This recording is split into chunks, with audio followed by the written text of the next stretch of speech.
নির্বাচন কমিশনের ক্ষমতা আছে বলে যা খুশি করা যায় না, নাগরিককে এইভাবে হেনস্থা করার চেষ্টা হচ্ছে।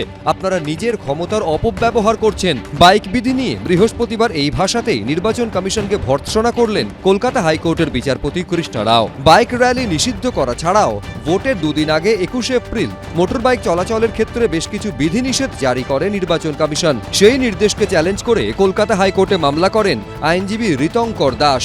সেই মামলাতেই এদিন নির্বাচন কমিশনের ভূমিকায় তীব্র ক্ষোভ প্রকাশ করেন বিচারপতি কৃষ্ণা রাও। তিনি বলেন, নির্বাচন কমিশন কেন জরুরি অবস্থা ঘোষণা করছে না? দুদিন আগে থেকে জরুরি অবস্থা ঘোষণা করে ভোট করাক, তাহলে মানতে হবে কর্তৃপক্ষ ব্যর্থ।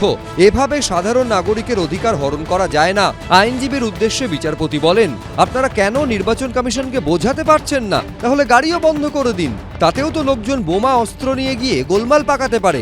আদালতকে দেখান গত 5 বছরে কত বাইকের বিরুদ্ধে এফআইআর হয়েছে, কতগুলি ক্ষেত্রে বাইক বাহিনীর বিরুদ্ধে গোলমাল পাকানোর নজির আছে। আবার বলছি, কর্তৃপক্ষের ব্যর্থতা ঢাকতে এটা করা হচ্ছে।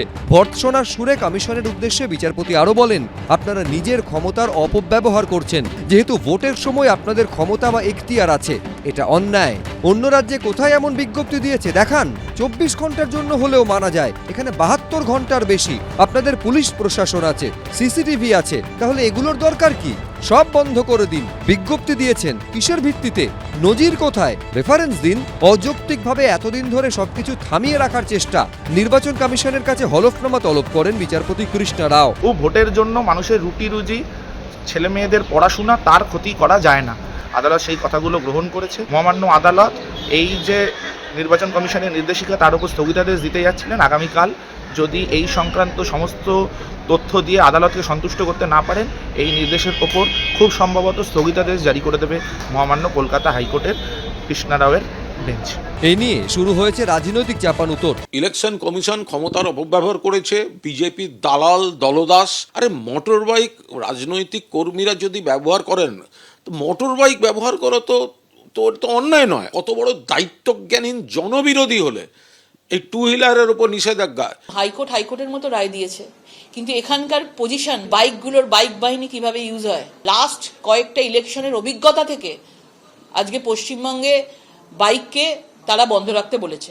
শুক্রবার হলফনামা দিয়ে কলকাতা হাইকোর্টে নির্বাচন কমিশন জানাবে কেন ভোটের 3 দিন আগে থেকে বাইকে এই নিষেধাজ্ঞা জারি করা হলো। একই সঙ্গে বাইক নিয়ে অতীতের কি খারাপ উদাহরণ রয়েছে তাও জানাতে নির্বাচন কমিশনকে নির্দেশ দিয়েছে কলকাতা হাইকোর্ট। সৌভিক মজুমদার, সুমন ঘরাই, দীপক ঘোষ, এবিপি আনন্দ।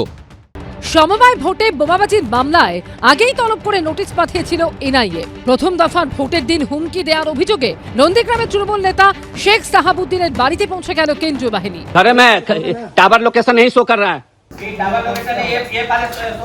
घर पर दोनों फोन 4 दिन से पड़ा हुआ है। অভিযুক্ত শেখ সাহাবুদ্দিন হলেন নন্দীগ্রাম 1 নম্বর ব্লক তৃণমূলের কোর কমিটির সদস্য এবং কেন্দামারি জলপাই গ্রাম পঞ্চায়েতের প্রাক্তন প্রধান। বর্তমানে তার স্ত্রী মনসুরা বেগম পঞ্চায়েত প্রধান।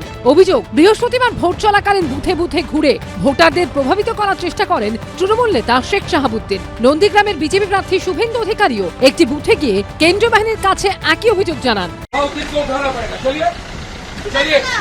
मर्डर केस का आसामी है, घूम रहा है सब हिंदू बुक में। ये सब नहीं चलेगा, यहाँ नहीं चलेगा। साउथ इनको उठाइए, साउथ इनका उठाइए अभी, चलिए मेरा साथ। এরপর শেখ শাহাবুদ্দিনের বাড়িতে পৌঁছে যায় কেন্দ্রীয় বাহিনী। যদিও পরিবারের দাবি কয়েকদিন ধরেই বাড়িতে নেই তৃণমূল নেতা। गलत काम क्यों करते हैं? उनको बोलिए कि गलत काम ना करें, ठीक है ना? क्यों करते हैं? बोले बूथ नंबर 225 उसमें सबको धमकाया, क्यों कर रहा है बताओ? घर पे नहीं है, घर पे दोनों लड़के नहीं तो खोल देते हम। बता देना, ठीक है ना, कि फोर्स आई थी वो काम ना करे, ठीक है ना? ठीक है, ठीक है। বলে দিবে এটা ওয়ার্নিং থাকলো আর এইরকম কাজ করবেন না, কাউকে ধামকি ধমকি চলবে না। ठीक है, फिर मैं आऊंगा 2 घंटा के बाद। ठीक है, ठीक है। কেন্দামারিতে নিজের বাড়িতে তালা লাগিয়ে উনি মোটরসাইকেল করে ঘুরছিলেন শেখ শাহাবুদ্দিন। একাধিক খুনের মামলায় ওয়ারেন্ট রয়েছে। হয়তো মমতা ব্যানার্জির বাড়িতেই লুকিয়ে থাকতে পারে, কারণ শান্তনু সিনহা বিশ্বাস প্রতীক জৈনের সপরিবারে মমতার বাড়িতেই লুকিয়ে আছে। শুভেন্দু অধিকারী, সিআরপিএফ যারা ভারতবর্ষের নিরাপত্তা পাহারা দেয়, তাদেরকেও এই নন্দীগ্রামের নির্বাচনে, এবারে পশ্চিমবাংলার নির্বাচনে সিআরপিএফ বাহিনীকেও সে তার চাকর বাকর বলে মনে করছে।